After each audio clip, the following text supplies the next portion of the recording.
14 ng Hebreo. Ayan.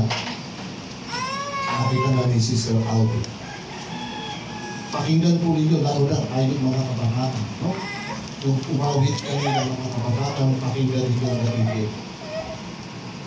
Pagsikapan ninyo magkaroon ng kapayapaan sa lahat at ng kabanalan na kung wala nito'y walang sino mang makakakita sa Panginoon. Kita ninyo. Magkaroon kayo ng kapayapaan sa lahat. Peace. Relation. Moral relation.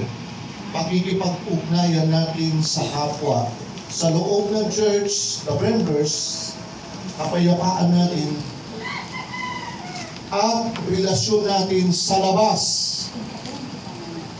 Magkaroon tayo ng kapayapaan bilang mga Adventist, bilang naghihintay sa pagpaliko ni Kristo.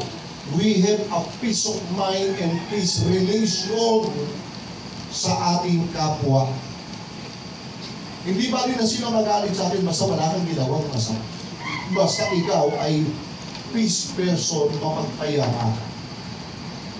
And then second sa iyong pakikipagrelasyon sa kapwa mo, kailangan mo rin sa sarili mo at your own personality, ang sabi ng Panginoon, magkaroon ka ng kabanalan.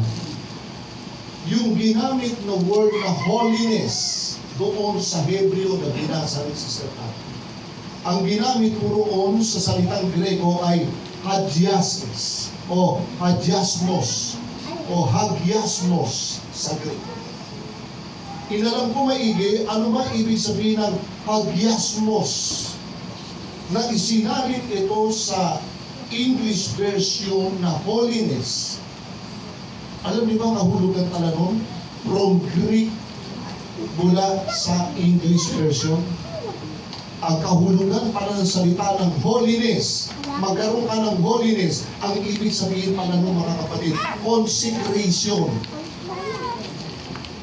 Sa English ay consecration. Consecrate. Na ang kahulugan pala ng consecrate, sabi ko, ano kaya kahulugan ng consecrate? Masyadong malalim.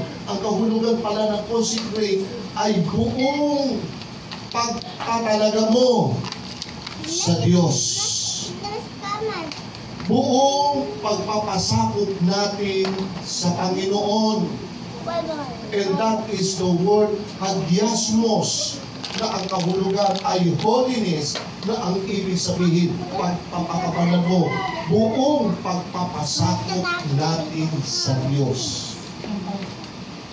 Bakit meron bang Kristiyano? Meron bang Adventist hindi nagpapasakop ng buo sa Diyos? Meron. Alam niyo ba sabi ng Panginoon, pakinggan niyo ba ito?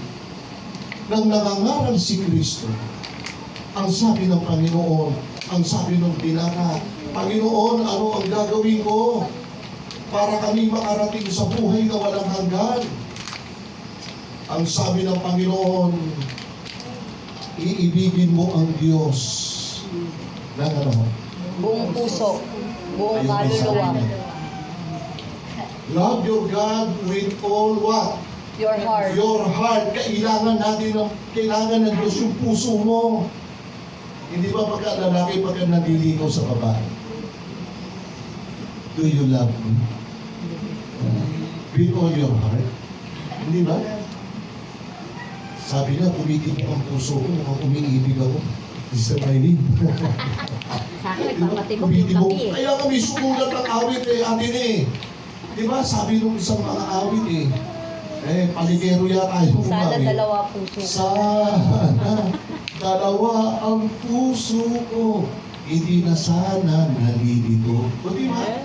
Pero sabi ng Panginoon, there is only one heart. Isa lang ang puso natin. Di ba kayo nagtataka? Dalawa baga natin. Ilan ang atay nyo? Dalawa? Dalawa ang atay natin. Huwag gawin isa para ka naman Dalawa na-operahan yun. yan. Dalawa Dinunay baga natin. Dinunay niya na eh. Dinunay ko na may isa mong liver. Dalawa liver natin. Dalawa ang ating lungs. Kidney. Yung utak natin. Dalawa. Left and Dalawa right. left and right. Yung kidney natin. Dalawa rin. Ilan ang puso? Isa. O isa lang. Bakit kinuwan dalawa? Sabi ng Panginoon, iibigin mo ang Diyos ng buo. Hindi sinabing, love your God in a half your heart. Hindi kalahati, kundi hindi hingi ng Diyos sa inyo, sa akin, ay buo. Yung palang salitang iibigin mo ng buo, ang kahulugan pala nun ay consecration. Ibig sabihin ng consecration, buong pagtatalaga. Itatalaga mo yung puso mo ng buo sa Panginoon. Wala ka nang sasambahin ibang Diyos-Diyusan. Wala ka ng Diyos-Diyusan. Iisa na lang ang Diyos mo. Sino? Yung lumikha sa iyo. Yun ang humihingi sa atin ng buong puso, buong consecration, buong pagtatalaga. Kaya nasabi, iibigin mo ang Diyos ng buong puso at Buong pag-iisip.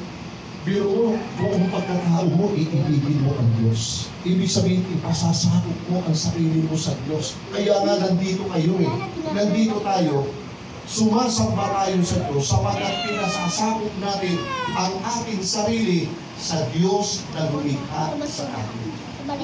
And that is the only a part. Bahagi lamang ito nung sinasabing holiness.